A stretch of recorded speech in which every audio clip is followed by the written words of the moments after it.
everyone. Welcome to Afternoons with Steve. I'm Steve Skurka, the host of this program, and I'll be running regular programs throughout the summer, usually Tuesday afternoon, the same time at 2 o'clock from 2 to 3 p.m.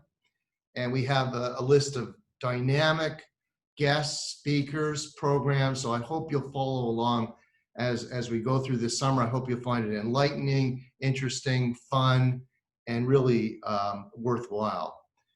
Of course, we couldn't start with anyone else but the esteemed rabbi, the venerable rabbi of our synagogue.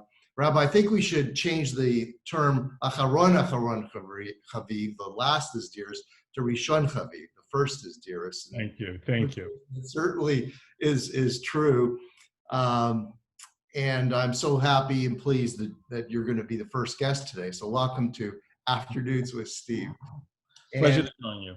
Thank you, Rabbi. And I have to start with this question. Of course, I've known you many years, not just as the rabbi for our family, but coincidentally, our sons grew up together, Ari and Dylan. They went to school together. They were very close friends. They're still very close friends, which is wonderful to see. So I've known you as the rabbi of the congregation and also on a personal level. And the one thing that's consistent about you is that I've always found you to be cheerful and optimistic, and even through grave times. And of course, we're living right now through this watershed moment in history, the COVID-19 virus that is so destructive. Just on a personal level, Rabbi, a friend of mine who was a prosecutor, 61 years old, a lovely man, a very fine man, skilled prosecutor, died from the virus. And of course, we have there's horrendous statistics, and they're not ending. And so the question is, given the COVID-19 virus and the financial devastation that it's seen for many, and indeed the social unrest that's emerged in a very different setting, we're living through this cataclysm right now. So the question I have is, Rabbi, can you remain confident and cheerful in these troubling times? Absolutely. If someone once commented, I forget who it was, they once said that the reason why you study history is to know when things are different. People often use history lessons to point comparisons. The knee-jerk quick reaction of looking at political opinions that perhaps are not as tolerant as yours, then your knee-jerk reaction is to make associations with national German socialism and Hitler and whatnot. And those tend to be facile, very, very weak comparisons because people don't draw distinctions.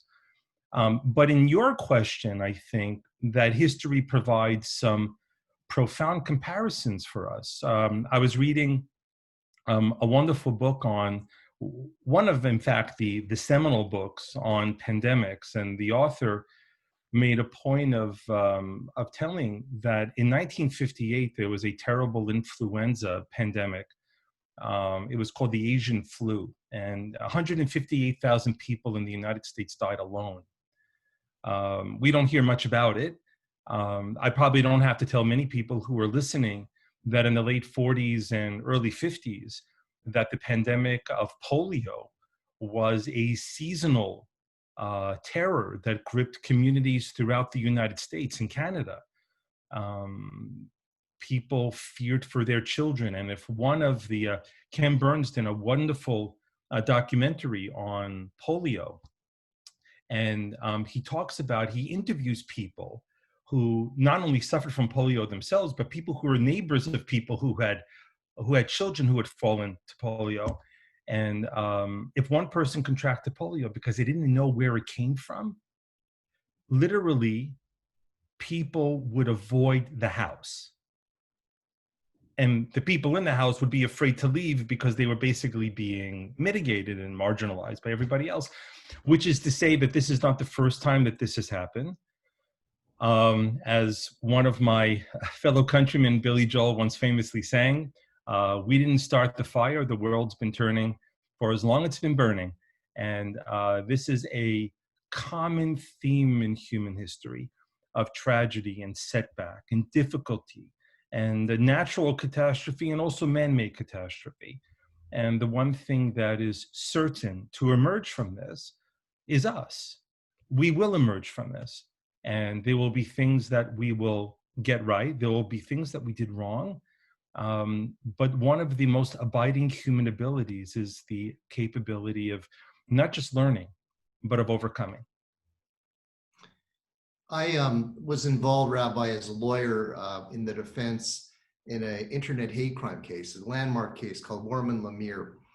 And it was basically a situation where I was immersed in studying the most insipid, poisoned material imaginable.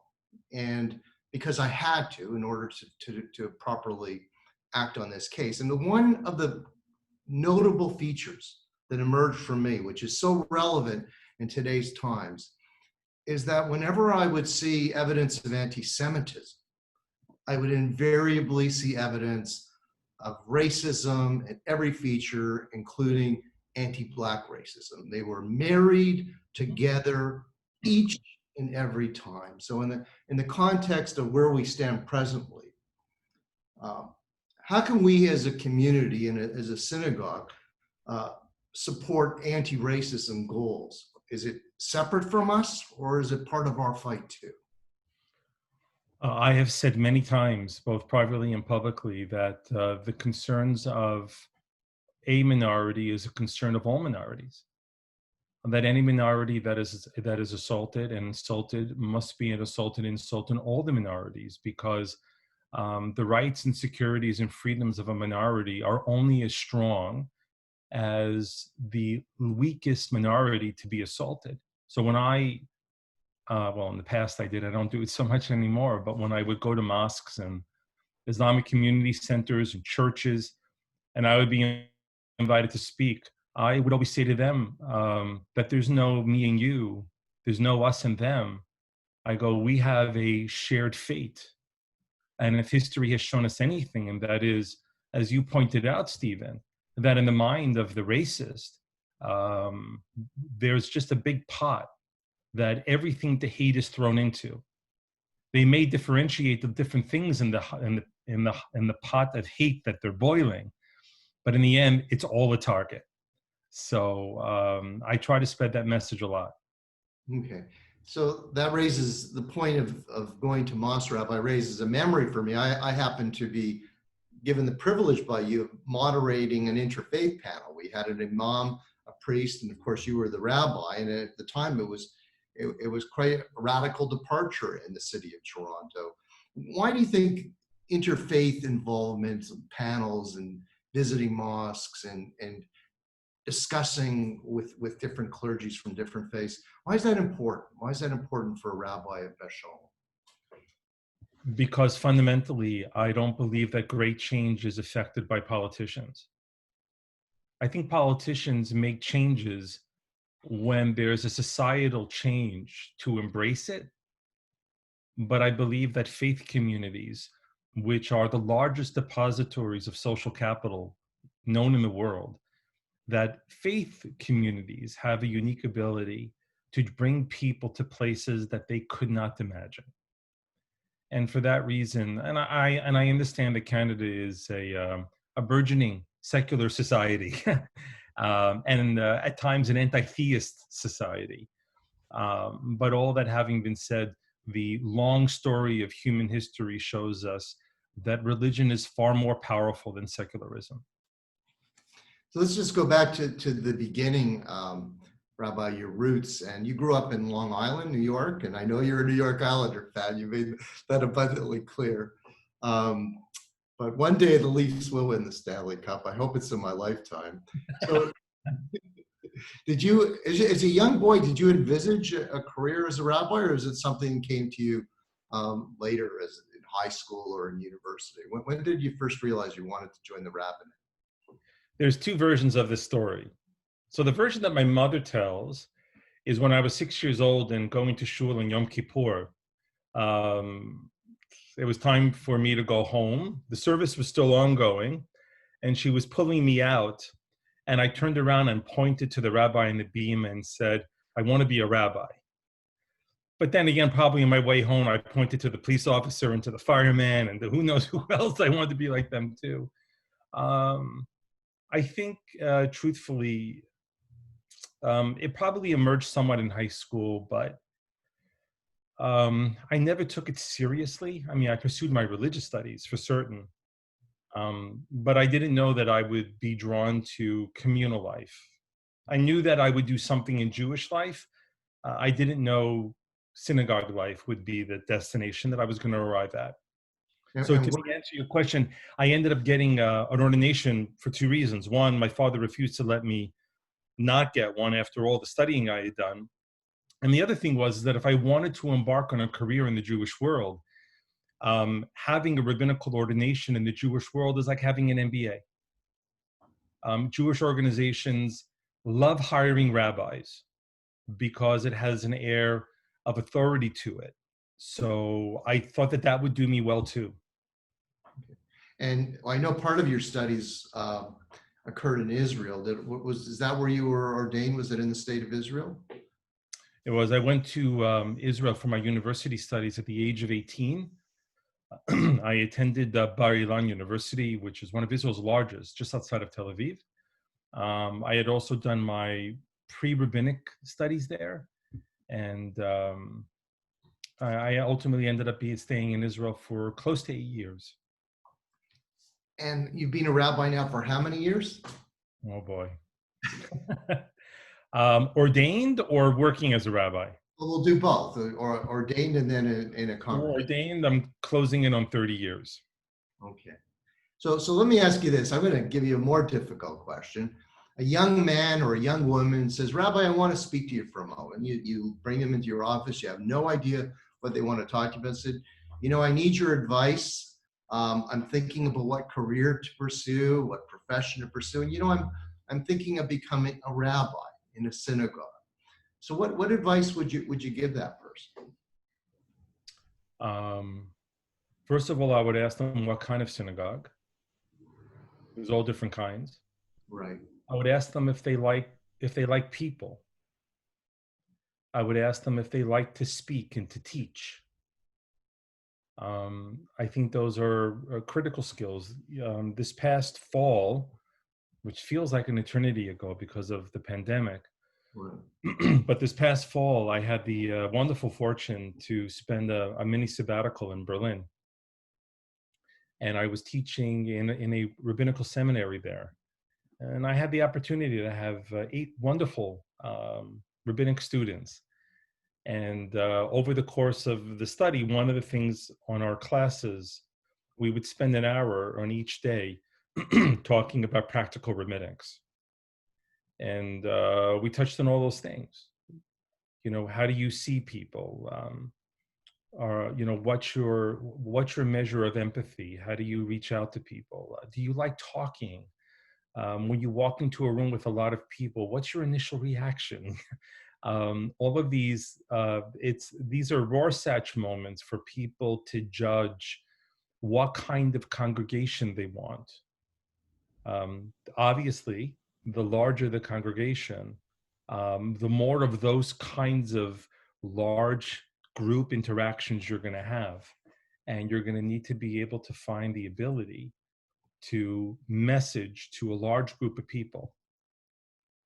Now, sometimes when I'm on an airplane and there's turbulence, the pilot will come onto the intercom and I listen to his or her voice very carefully. Not the content. I know what the content will be. You're going to be fine. I listen to the tone. I listen to the calmness of voice. And I'm wondering if you view yourself as the pilot through the turbulence of life as opposed to the turbulence of air, and that your calmness, your steadiness is something that your congregants look to be reassured that we're going to be okay. Things are fine. Mm-hmm. Is that something you're conscious of as a rabbi? I'm not conscious of it. I do know that flippant emotionalism usually doesn't get people very far. I believe that the ideas that I try to communicate are far more powerful than any volume I could offer. And in the end, I believe that religion is something that is stabilizing for people in their lives, and I've seen it over and over again.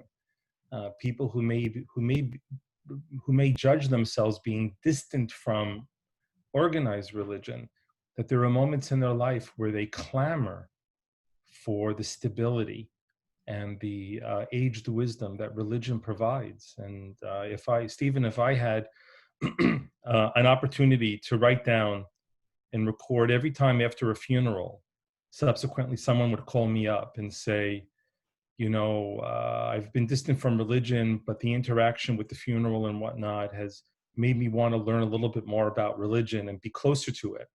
Seldom do they execute on that, by the way, but it is an ever-present reminder of the role that religion does play in many, many people's lives, and that it makes them aware. As Rabbi Harold Kushner once said to me, I was talking to him once, he made a comment and he said, religion isn't something that teaches you or explains why you fall down. Religion is something that gives you the strength to get up. Right. And of course, Rabbi Kushner wrote the classic book, and I know he's written many about when bad things happen to good people, which is something you have to confront as a rabbi. And of course, you do it so virtuously, so wonderfully, and the way you deal with people in times of grief. But is it a challenge or pressure, Rabbi, in any given day when you wake up in the morning? You can go from celebration, can be a bris in the morning, and suddenly this dramatic shift as someone dear to you that you've known many years dies suddenly and tragically. And so you vacillate between grief and celebration, between celebration and consolement. And it can happen within hours of the same day. Is that a challenge for you as a rabbi? It was early on. I remember one of the very, very first hospital visits I made. The person had died when I was there, and I came home and I called my father. And in fact, I remember it was on Shabbat, and I had to walk from my house to the hospital. It was the old, what was the name of the place? It was on Finch Avenue. The Finch and Bathurst. What was the name of that hospital? Branson. Thank you, Abe Golinsky. That's the president is there to fill in when we both. So I walked to Branson Hospital. Then I was the rabbi of the Pride of Israel. So it wasn't that long a walk. And after Shabbat, I called my dad and I said to him, I had to give the deathbed confessional and all these other things. And I said, I felt so unworthy of it, that I was supposed to be the person to do this for this person. And the family was there.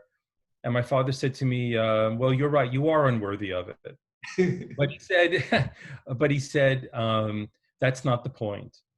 The point is that it's not you. He said, it works through you.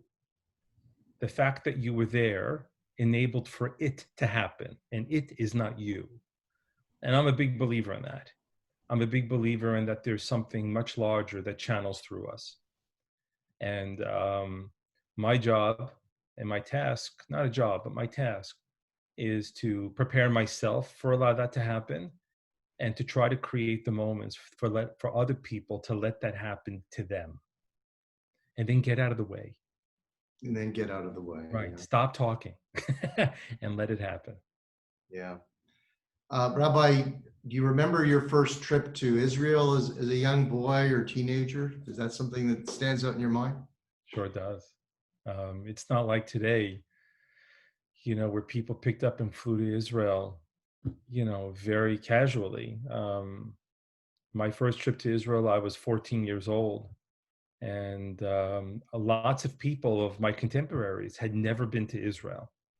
So it was quite a special trip. It was a school trip through my high school. And my parents had never been to Israel either. And that summer they went too, and we met up. And my father was actually able to meet some long lost relatives who had survived the war.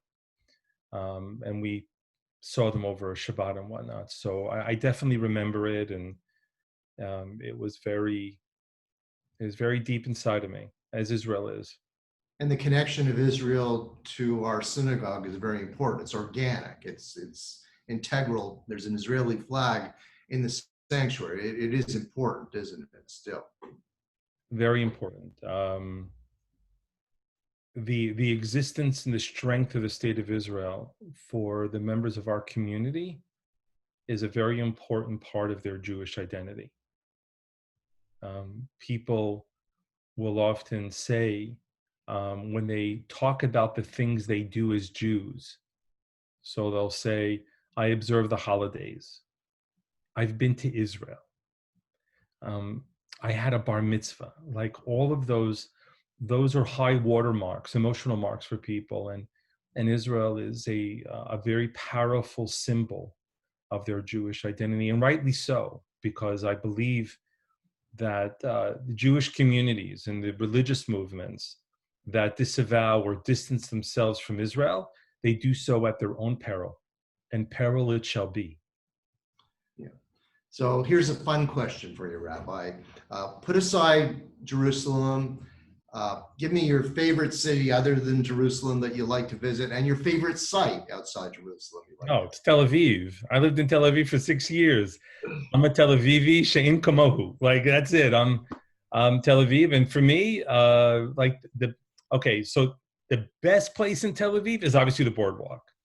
Right. I honestly, when I'm in Tel Aviv, when I can go on the boardwalk and go for a run, and go all the way to the top of the old city of Yaffo, and look at that beach line, it's like I died. I am just in a different place. So Rabbi, I have to interject because my favorite place is along that route. That's the Gordon Pool. And the Gordon Pool.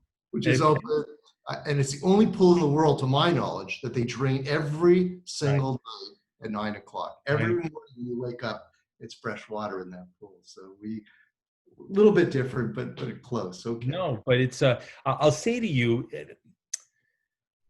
there's something very electric about communities that are on oceans. Generically,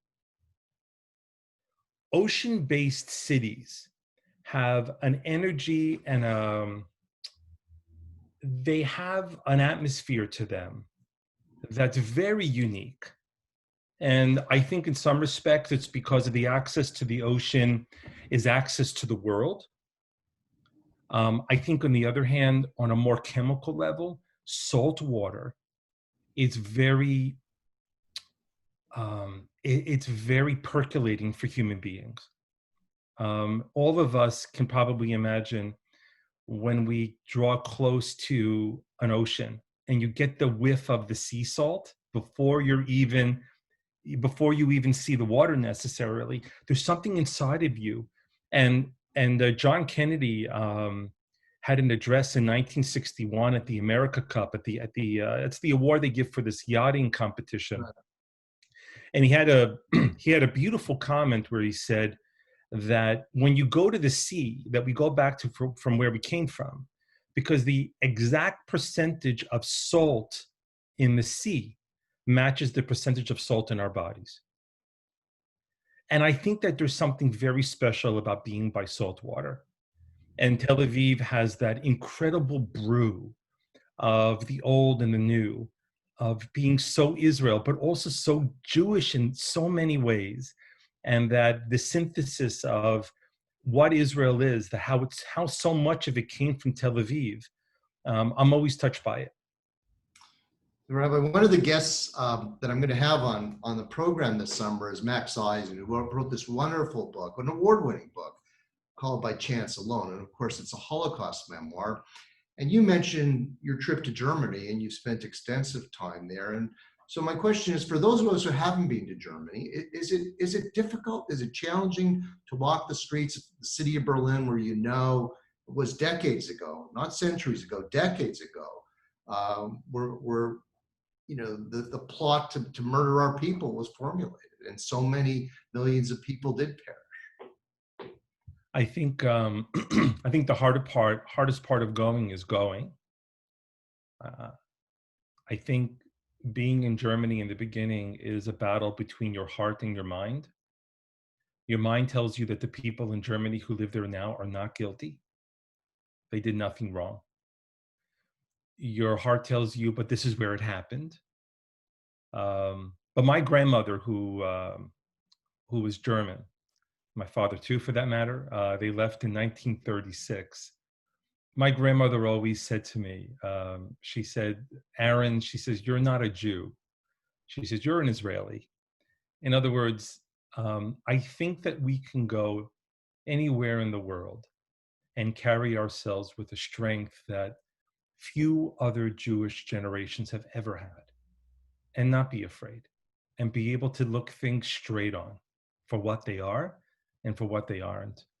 And I think going to Germany is a perfect meeting of that idea, because Germany is not what it was in the past, and Germany, in many respects, is a very important place for Jews to go to. And how are you received? You introduce yourself by your name. Everyone knows your occupation. It's interesting, only in clergy do people know your occupation when you introduce yourself. Because doctor, you could be, the philosophy major, or you can be a medical doctor. But when you say rabbi, they know exactly who you are. And so the question, how are you received by people in Germany of all ages? Very warmly. Outside of Berlin, very few people have ever met Jews. So in my synagogue trip, the trip that I took from the shul, we went to Munich, and then we went to Dachau, and we met with a high school class in Dachau. And one of the first questions I asked the students is, how many Jews do they know? And I know what the answer is, and that's the reason why I asked the question. They don't know any Jews. We're the first Jews they probably met. And which is emblematic of how effective the Nazis were in murdering so many Jews. What's that line? Spielberg did a press conference for Schindler's List after he finished it, and he was criticized that he didn't use Jews as extras during the filming. And Spielberg responded to the criticism by saying, I looked for Jews in Poland, but there were none left for me to hire. Right. And so the absence of Jews in Germany and Poland certainly is emblematic of how effective the Nazi murder machine was in Europe. But it also is a unique opportunity, because when these people who they know through an historical memory, but when they meet Jews, there's something very electric about it. I think electric to the degree, much like, and one of my students in Berlin put it this way. So I'm giving a heads up to my student, Josh Weiner. Josh said, Germans look at Jews like we stare at exotic animals in zoos. Wow.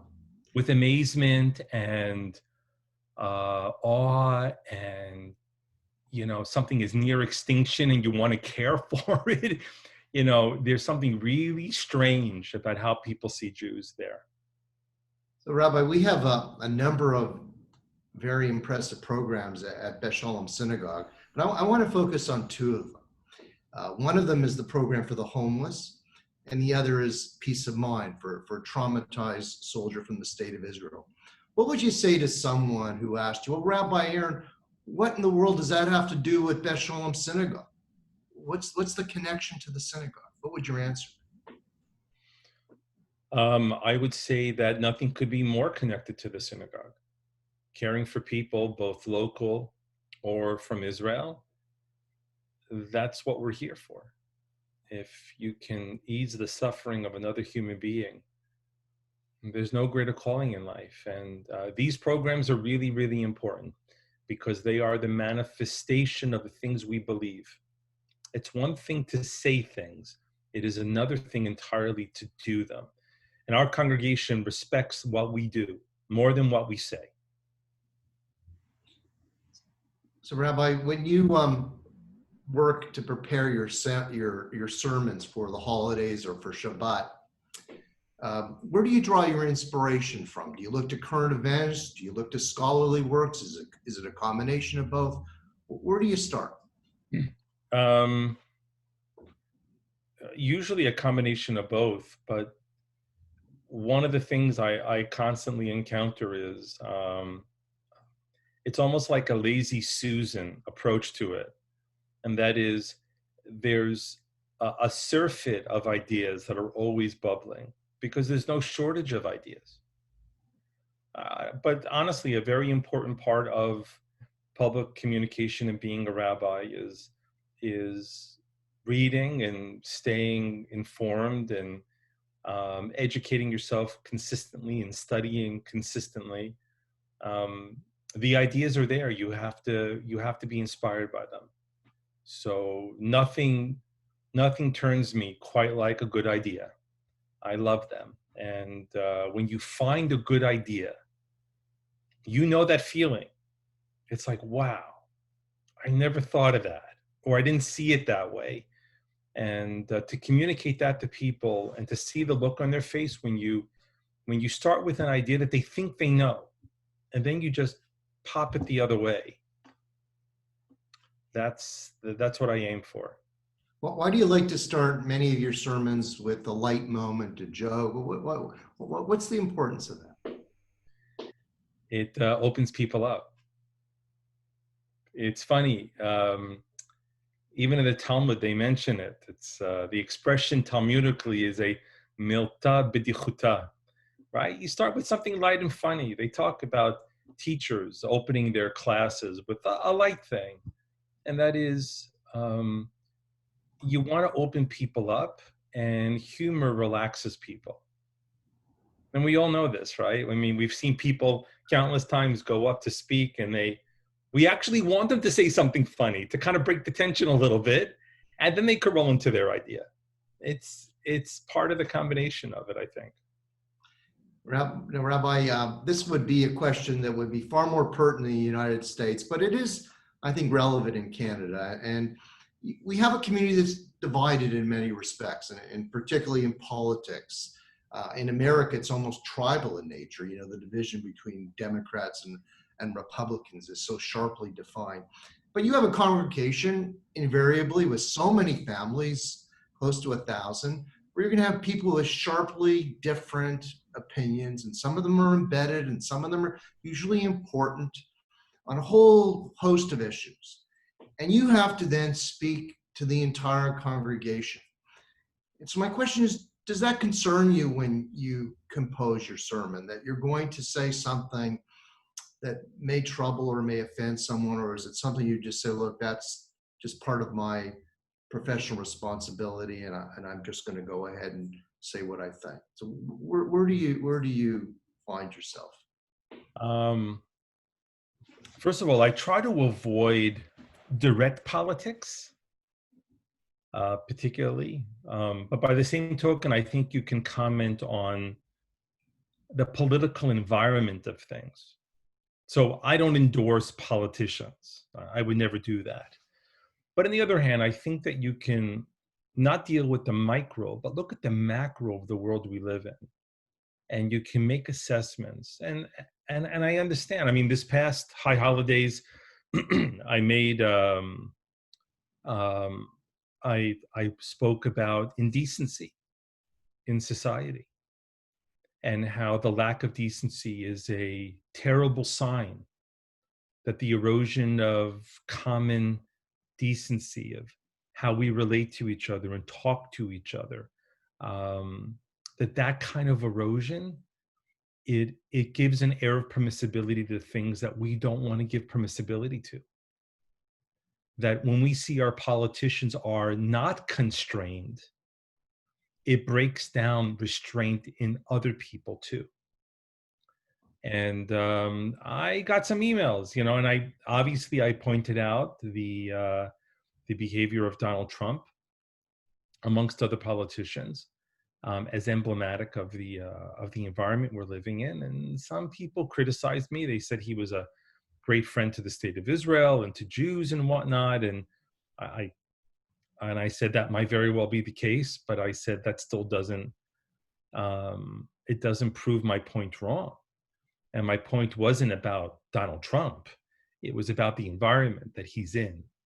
So, yeah, on some level, Stephen, to answer your question, if you're going to make and say something interesting, it's got to be interesting. Right. It can't be banal, because Right. then it, I mean, yeah. And I have no interest in being banal.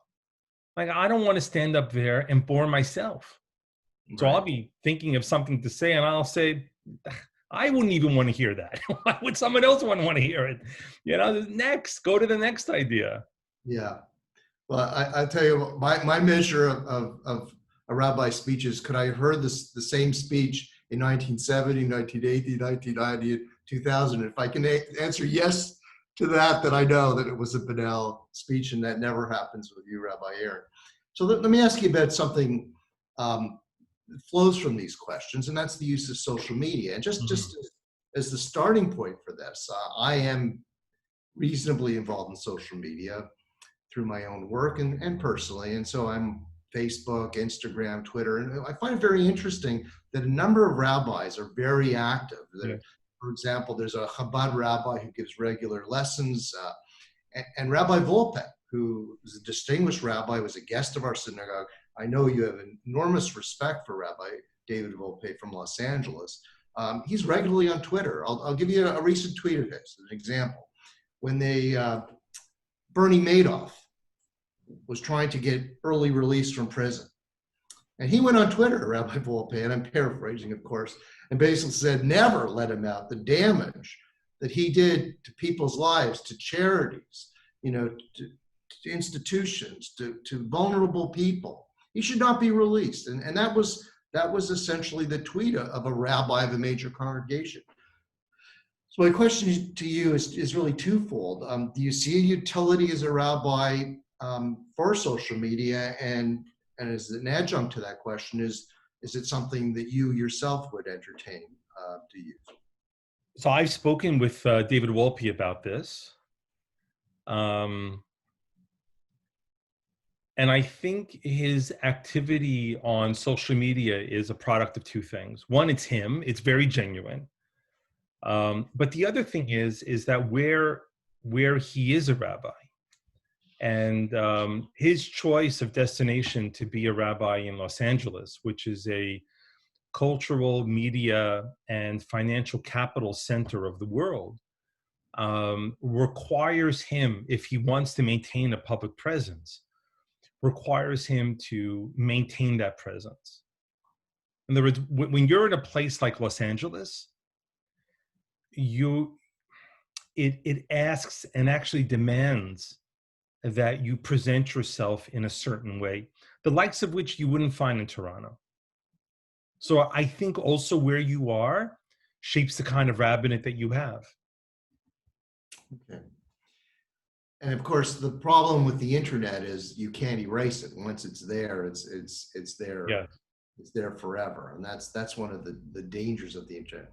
So, Rabbi, you have the great privilege of having b'nai mitzvah, to bar mitzvah or bat mitzvah girl come the age of 12 and 13 into your office, and you meet them regularly and spend time with them and get to know them. I saw that with my daughters, Montana, Jordana, and Dylan, and I know you do it with everyone who comes in our synagogue. So you have this incredible moment where, like in a capsule, you get to spend time with young people at that age. And so it may be a difficult question, but it's an important one. What about the generation now? What are your thoughts about the 12-year-olds and 13-year-olds that you were meeting, of course, before the pandemic, but in the contemporary life? Are you optimistic about the future of our synagogue, our community, as you have these kinds of moments with these young people? Oh no, I'm very optimistic, no question. I think we're living in a golden age of Jewish life. I know it may not seem like that to us. We have challenges, to be certain, but I know that we have extraordinary commitment and resources to do the best in the face of those challenges. And the challenges are secularization, individualism, assimilation. I know those are challenges. I get that. But human society and life is a pendulum, and I just I don't see things as being linear, and I'm very, very hopeful always, and the congregation in particular is in an extremely good position to grow, and I'm excited for that. And as for the kids, I have lots of faith in them. I worry for them because I think that they live in a world not the likes of which that you or I grew up in. It's a very, very complicated world that they live in, and it's a very unforgiving world in some ways, more so than the world that you and I grew up in. It's a world that is very, very testing and judging of people in ways that you and I did not grow up in. In terms of its methodologies and its metrics, it's very hard being a kid today. The sheer numbers, statistically, and what's her name? Jean Tweel, who's a psychologist, wrote a beautiful article on this in the Atlantic Monthly about a year ago. The number of kids who don't date, don't have romantic liaisons, the number of kids who the percentage of teenagers who don't have sexual experiences is at an all-time high. So you and I remember growing up as kids, everyone was screaming about teenage pregnancy. Right? It was like that was like the big fear. You don't have to be afraid of it anymore. Kids aren't having sex, and this is embedded in a culture of a lot of unfortunate, unhealthy things that are going on in society. Distancing between people, lack of intimacy. There are some troubling things here, and I worry for them in that regard. What about the family unit? How do you see the future of the family unit with so much technology now? The social media that people see. You can go to a restaurant, you see 5 people sitting together, all on their little iPods, insular, and not speaking together. Do you see any threat to the family unit, or are you optimistic about that as well? I mean, listen, there are certainly threats. It's the other night I was sitting down watching TV. I forgot what I was watching. Oh, I can't remember. Anyway, some of the kids were in room with me, and I said to them, "Look," I go, "there are people in a restaurant. No one has a phone in their hand." And oh, look at that. That's so interesting. What a concept. People sit down and talk to each other. Listen, this is a story that is writ large and hasn't been finished yet. And our relationship with that personal technology is a threat. And I don't know how it's going to work out, Stephen. Okay. So let me ask you some fun questions, Rabbi. Sure. What's your favorite type of music? What do you like to listen to when you're just sitting home with your wife, with your family, and you just want to relax? What kind of music do you like to listen to? Currently now, one of my favorite artists is an Israeli singer named Idan Reichel. I know him very well. Idan Reichel is a fantastic performer. I love his music very much. Yeah, he's brilliant. Okay, let's move to another area. Putting aside books related to religion, scholarly works, the Rabbi Sacks books, what's your favorite genre of literature or books that you would enjoy reading? I would say outside of religious texts and whatnot, I most appreciate books about social science and history. Those are the things I enjoy reading. What about fiction? Do you enjoy reading fiction at all? I don't really get a chance to read much, but when I was a kid, I loved science fiction. Okay. Loved it, consumed it voraciously. See, we spent close to an hour. We found this nugget of information that no one knows about Rabbi Aaron. That Ray Bradbury and Isaac Asimov they filled my bookshelves. Okay, let's move on now to your favorite hobby. Do you have a hobby? Are you a stamp collector or coin collector? I was as a kid. I was a stamp and coin collector as a kid. Not too many hobbies now. I mean, I used to love playing hockey, but old age caught up with me. Hmm. So I enjoy exercising. I like to eat, but that's just being Jewish. I don't know if that's a hobby. Yeah, I don't think that question was necessary because I'm sure there's no one listening to this program who wouldn't share that. What about your? We know you're a big hockey fan, and that's clear. Are there other sports that you enjoy watching other than hockey? Pretty much any sport that's in playoff mode. Hmm. But I particularly enjoy watching basketball, and not all basketball, but the NBA is a league driven by a select number of super athletes, the likes of which who are phenomena in human behavior, and they tend to be really compelling human beings too. The Netflix had that remarkable documentary on Michael Jordan. Yes, He Last Stand. was a very unhealthy person. Right. I felt bad for him. At the end of that documentary, I closed it off and said, that's not a good like, he does not have a good life. It's No, not good being inside Michael Jordan. I mean, and no. when I was a kid growing up, I mean, Michael Jordan was the pinnacle of charm. Well, Uh, he was Muhammad Ali, LeBron James in one. Yep.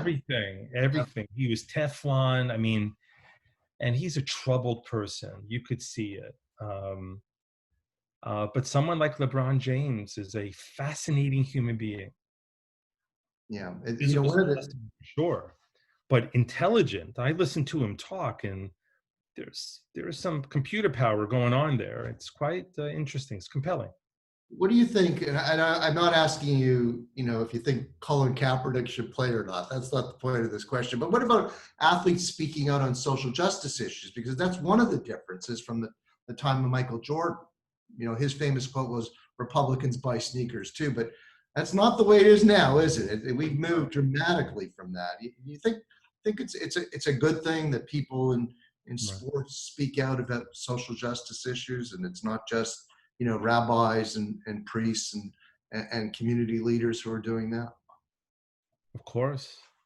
I mean, they're important people, and I think that Michael Jordan comment was just a comment. It was just his narcissism. Everything, when you watch that Netflix series, everything was about him. Everything. All he wanted to do was to win because he wanted to win. He wanted to be a winner. And he didn't care who he stepped over, insulted, hurt. And selling sneakers was winning. And that's all he cared about. I think that sports figures, particularly those who are in a certain, echelon of sports, superstars that we call them, I think they have a moral responsibility to speak out on obvious wrongs. And if there's discrimination, racism, in other words, Elie Wiesel once said, silence only aids the criminal. Yeah. So there's no point in being silent. Yeah. And Martin Luther King said something very different about indifference is, it means you're not pursuing justice. And I guess he was saying the point that Wiesel made. So, Rabbi, let me just end our wonderful conversation with a couple of questions. First is, I'm just curious to know, in dealing with this pandemic, we know that the board has looked at this and spent hours on it. But what about the clergy in this city? Have the rabbis spoken together, different denominations, Orthodox, Reform, Conservative? Have you gotten together and tried to find solutions as to how we can emerge from this in a positive way? We're certainly talking about it, but our talking now is about managing the situation on the ground. And That's what I mean. I know there'll be time to reflect on this. Personally, I've always a bit wary of projecting what will be. All these headlines, you hear them, they go, oh, the world will never be the same again. And, you hear these things. And I don't know what the world is going to be when this is all said and done. So I pledge patience, and there will be lessons to take from this for sure, for certain. And I hope that we can learn from them. Okay. So my last question is going to be a fastball that I'm telegraphing is going right down the middle of the plate so you can knock it right out of the ballpark. And here it is, Rabbi. What is the most rewarding or the most rewarding aspects about being the rabbi at Beth Shalom Synagogue? It's standing, for example, on Rosh Hashanah morning and looking out at the congregation and seeing people I have history with. It's weddings, bar mitzvahs, funerals, shivas, baby namings and brisses, and a myriad of other moments with people, both happy and sad. And I look out over their faces and I see my life and theirs. And there's warmth. My wife points out to me, she says, because she watches, I mean, most of the time when I'm standing up there, I'm scanning the crowd and my eyes are catching other people's eyes. And that's the most rewarding thing. It's the connection with people and the history. Almost 24 years is, it's deep. And we look forward to the future, Rabbi. Amen. So, amen. Thank you so much. I hope you've enjoyed this conversation. I know certainly I have, and I'm quite sure that the members who are watching have as well. So what a kavod, what an honor to start this program with you, Rabbi, and thank you for giving your time and giving us so much information in this session. I want to thank you too. You've put yourself really into this project, my friend. And so I want to thank you for your effort. You're doing a great job. And it's not easy being an interviewer. I do it. And you did a great job. So thank you so much. Okay, and thank you, everyone. And we'll see you next week. We have Cantor Eric coming, and we'll have a great program planned with Cantor Eric Moses. So thank you again, Rabbi, and goodbye, everyone. Take care. Take care.